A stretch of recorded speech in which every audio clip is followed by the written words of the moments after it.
Hey guys, real quick video this morning for your test, math test. Both 4th and 5th grade have a math test this morning. And I wanted to give you guys some instructions before you start. For 4th grade, I encourage 4th and 5th grade, take a look at your test before you begin. Go back in your book. Yes, I said you can go back in your book. Go back in your book. Study the material that you see on the test before you take the test.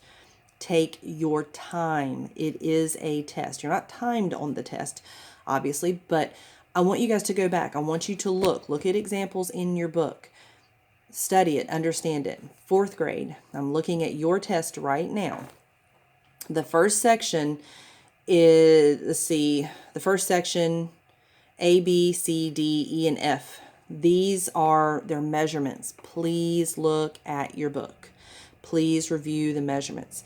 As a matter of fact, I just did a video that, if I didn't post it, I will make sure that I post it, but it was a video about using the flashcards. And I know that's something that Rebecca may already have as well, but it's the measurement flashcards, and it's super important. It's in the back of your book, and it's throughout some of the chapters, but make sure that you study those really well. Make sure that you're studying multiplication, and you can even do basic multiplication and division.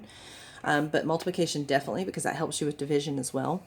Your Roman numerals, you need to review your Roman numerals and the rules for Roman numerals. If that's something you guys are finding you need some help with, let me know that as well.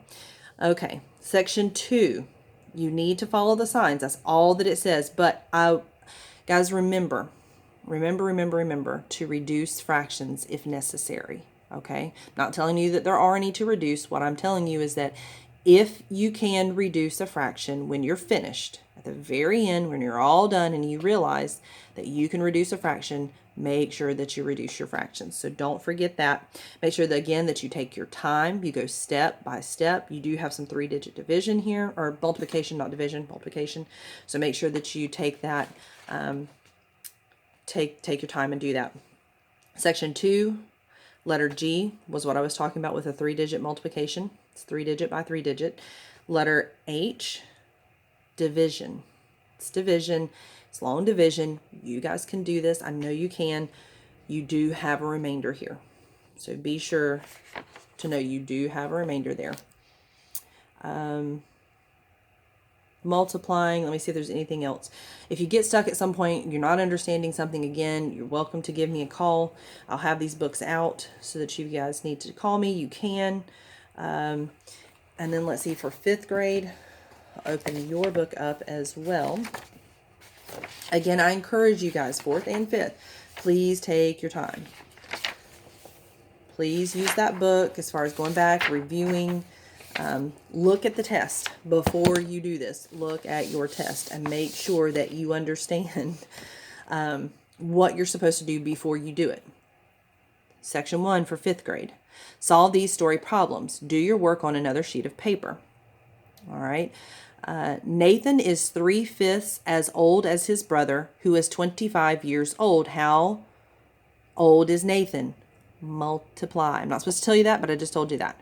Multiply. And we know how to multiply a fraction and a whole number. We know how to do that. So you guys can do that.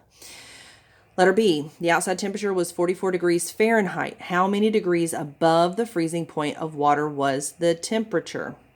Okay, well, the freezing point of water is 32 degrees, right? Fahrenheit.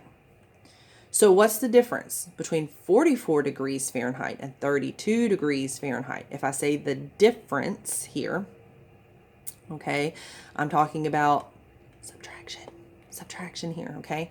So be very careful there. Let's see. I believe you guys are okay. The rest of the sections. Section 4, you want to use the F equals formula, the Fahrenheit equals, the F equals formula. Go back and look at that in your book, the F equals formula. So make sure that's what you're using, because you're wanting to get Fahrenheit. That's why you use that. So it helps you to find the Fahrenheit. Plug in the numbers where they need to go and work the problem from there. Let's see. I think you guys should be fine on this. The nearest cent, 5A, for 5th grade again, 5A. Round to the nearest cent. If the last digit, you'll see that it says $32.565 That 5 or more means that the number right next to it goes up by 1. Okay, so that one, $32.57. Be very careful when you're dealing with cent here. There's a few of you I know that just wasn't quite making complete sense when before school was out for spring break. So just make sure that you guys recognize that. So pay close attention there. Roman numerals you may want to review. Hundreds, thousands. Make sure you pay very close attention in section 6 what it's asking you for, what it's asking you to do. So pay very, very, very close attention to that. Same thing with section 7. It asks you to multiply. Always look to see if you can reduce. You may not be able to, but always look to see if you can reduce. Okay, if you guys need help, let me know. Bye-bye.